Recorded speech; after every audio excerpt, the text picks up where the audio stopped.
Good morning. আমরা আজকে অনেক সকাল সকাল উঠে গেছি, কারণ হচ্ছে আমাদের বাড়িতে বিশ্বকর্মা পুজো ছিল। তো এখন দেখলেই তো আমি ওখানে সব সরঞ্জাম রেডি টেডি করছি আমার বোন আর আমি মিলে। তো এখানে আমার ছেলের ম্যাগি করে নিই। তো ম্যাগি ট্যাগি করে বাবানিকে খাইয়ে, এখনও ঠাকুরমশাই আসবে 9টার সময়। তো 9টার সময় আসুক, ততক্ষণ আমাদের কমপ্লিট করে তারপরে তোমাদের সঙ্গে আমি রেডি ফেডি হয়ে তারপরে আমি আসছি, ঠিক আছে? তো দেখো, এখানে আমার পুজোর সব কিছু কমপ্লিট হয়ে গেছে, গোছানো। আমরা পুরো গুছিয়ে টুচিয়ে সব রেডি করে রাখছি, শুধু এখন ঠাকুরমশাইয়ের অপেক্ষা। কিন্তু দেখো, এই দেখো সব রেডি হয়ে গেছে আমাদের পুজোর। দেখেছো, এই যে আমার বিশ্বকর্মা ঠাকুরটা, আমাদের যেহেতু একটা বড় ঠাকুর আনা হয়, ওর জন্য একটা ছোটো ঠাকুর আনতে হয়। তো দেখো আমার লুকটা, দেখো পুরো লুকটা এই যে আমি শাড়ি পরে নিয়েছি, দেখেছো? নিজস্ব শাড়ি টাড়ি পরে আমি পুরো রেডি হয়ে এখন ঠাকুরমশাইয়ের জন্য অপেক্ষা করছি, তবুও এখনও ঠাকুরমশাই আসেনি। তো দেখো আমাকে এখন কেমন লাগছে তোমরা একটু প্লিজ কমেন্ট করে বলো, ভালো লাগলে জানিও। তো দেখো, এই যে আমার পুরো ঘরটা দেখাচ্ছি তোমাদেরকে। এই যে আমার ছেলে রেডি টেডি হয়ে কাটছে, এখনও কি না বাইরে যাবে। এত বাইরের নেশা হয়েছে, সে আর কি বলবো, বলার কোনো ভাষাই নেই। সারাটাক্ষণ বাইরে বাইরে বাইরে বেরোলে তো ভয় বলো। এই যে আমার বোনও রেডি হয়ে গেছে, দেখো তোমাদের সামনে। এই যে দেখে মোবাইল দিচ্ছে, আমি বলছি একটু টাকা, তাই টাকা। এই যে আমার মা, ঠিক আছে? সবাই শুধু ঠাকুরমশাইর জন্য বসেছে, কখন আসবে একবার। আর আমার ছেলেটাও জানো। আর মেন কথা, সবথেকে বড় কথা হচ্ছে আমাদের ঘরের হলো আগুন না জ্বলে, যজ্ঞ না হলে আমাদের রান্নার জিনিস আমরা গ্যাস জ্বালাতে পারবো না, এসব করা যায় না, ঠিক আছে?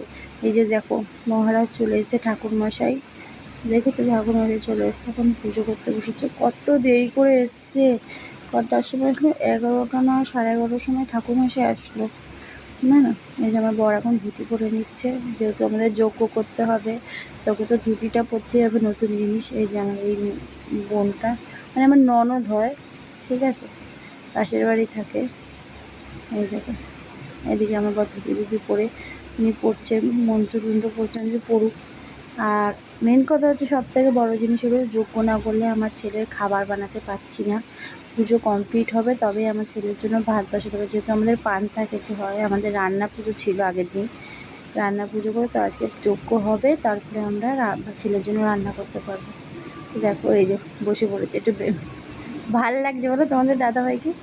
খুবই সুন্দর লাগছে, মনে হচ্ছে বিয়ের পিঁড়িতে বসছে। এখন আমাকে তাকাও, তাকাচ্ছে, দেখে খুবই সুন্দর লাগছে। আমি বলছি সত্যি তোমাকে ভাল লাগছে। একটু পোজ দিচ্ছে। এই যে দুই মহারানী আবার কি ফুসফুস করে কথা বলছিল, আর এদিকে হাসছিল, ওই ভেবে, দেখেছে? আর এই যে আমি একটু আমাকে নিজেকে দেখাচ্ছি কেমন লাগছে আমাকে, দেখো রুটি মানে তাকাচ্ছে। আমার ছেলে কিন্তু একবারও এই ঘরে আসেনি, পুজো দেখতে আসছেই না, ও ওই ঘরে ওর পাশে।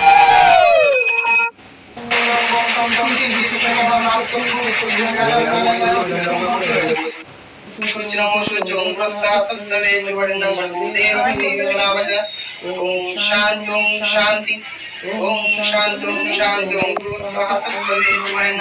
देवंती योजनावश ओम भगवतं देवरवदनं वन्दनं सुन्दरं दण्डकाव्यं स्वागतं वदिष्णुं वदिष्णुकं प्रकाशं ब्रह्मणाय वेदनानां वेदनाय नमः ओम देवी आश्वेश्वरं केतुदाय शंकर मुनिवासिनी तंका ओम भागी उदिष्णदाय मातस्तापवान जमन दिलमे केतना आंगनाय वरना कोई पद्मपद्मनि उदंगे जोड़ी मुश्किलों को भगवान।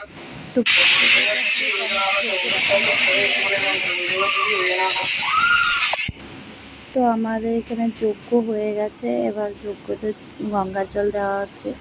আমাদের যজ্ঞটুকু কমপ্লিট হয়ে গেছে পুরো পুজোর দিকে, দেখো লাস্টের পর্যায়ে চলছে। এবার যজ্ঞটুকু হয়ে গেলে এবার